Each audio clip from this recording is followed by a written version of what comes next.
Viewers, কৃষিভিত্তিক YouTube channel কবুতরপিডিয়াতে আপনাদের সকলকে আরও একবার স্বাগত জানাচ্ছি। নতুন ভিডিওতে আজকে ঝিঙে চাষের A to Z আলোচনা করব। আশা করছি ভিডিওর প্রথম থেকে শেষ পর্যন্ত আপনারা আমার সাথে থাকবেন এবং চ্যানেলটিকে যদি এখনও সাবস্ক্রাইব করে না থাকেন চ্যানেলটিকে সাবস্ক্রাইব করবেন এবং ভিডিও দেখার পর লাইক কমেন্ট করবেন। তো বন্ধুরা, চলুন আলোচনা শুরু করি।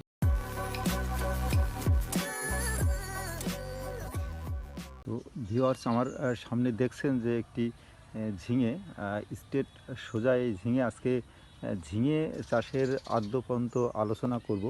তো আপনারা যারা ঝিঙে চাষ করেন মাঠে বাণিজ্যিক ভিত্তিতে অথবা বাড়ির আঙিনায় বা ছাদ বাগানে, তারা একটু খেয়াল করে শুনবেন আমার কথাগুলো।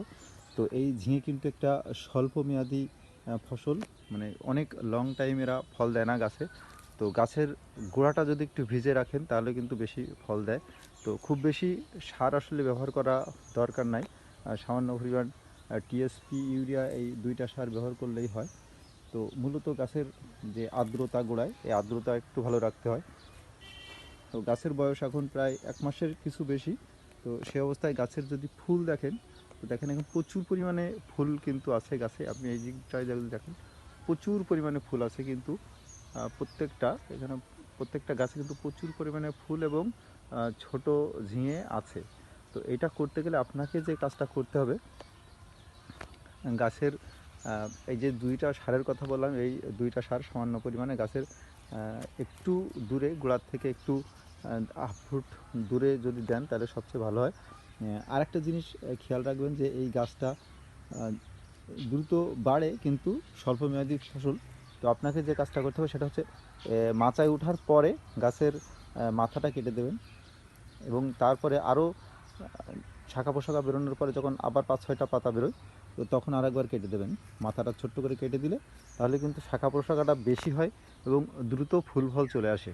আর যদি এটা না কাটেন তাতেও সমস্যা নাই। তো সেই ক্ষেত্রে যে জিনিসটা হয়, স্বল্পমেয়াদী ফসল বলেছিলাম প্রথমেই, তো এই একটু কম ফল হয় এবং দ্রুত গাছ যেহেতু মারা যায়, তো যদি দ্রুত ফল আনা যায় গাছে, সেক্ষেত্রে একটু বাড়তি সুবিধা পাওয়া যায়। আর হচ্ছে এইখানে একটা জিনিস আপনাদের দেখাই, ফলগুলো আপনার স্ট্রেট যদি থাকে তাহলে সবচেয়ে ভালো হয়। এই ধরনের দেখেন, এই ধরনের ফল যদি আপনার গাছে থাকে, ছোট এবং বেঁকে যাওয়া এবং ওই যে হলুদ কালার হয়ে গেছে, এই ধরনের ফল যদি থাকে তাহলে আপনারা এই ফলগুলো সুন্দরভাবে ভাঙবেন। ভেঙে দেখবেন যে এর ভিতরটায় কালো লার্ভা আছে কিনা, মাছি পোকা বা অন্যান্য কোনো পোকায় যদি এখানে হুল ফুটায়, তো সেই ক্ষেত্রে ভিতরে ডিম পেড়ে দেয় এবং ডিমগুলো কালো দেখায় ওই সময়, এবং পরবর্তীতে ওই যে ঝিঙেটা, এটা কিন্তু আর গ্রোথটা আসে না, বড় হয় না, নষ্ট হয়ে যায় এইভাবে।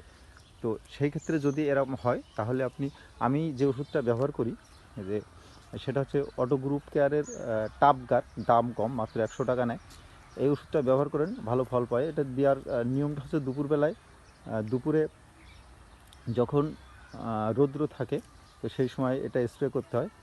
2 লিটার পানিতে 1 ছিপি, এর মুখে ছিপি থাকে, 2 লিটার পানিতে 1 ছিপি দিলে হয়। আর যদি আমার এখানে আমি সিনজেন্টার ওষুধ পাইনি, সিনজেন্টার ভলিউমে খুব ভালো কাজ হয়, তো ওই ওষুধটা পাইনি, সেই কারণেই আমি এই টাপগার্ডটা ব্যবহার করছি। আপনি যদি সিনজেন্টার ওষুধ পান তো সেটা ব্যবহার করতে পারেন। এটার দাম একটু বেশি নেয়, তবে কাজটাও ভালো হয়।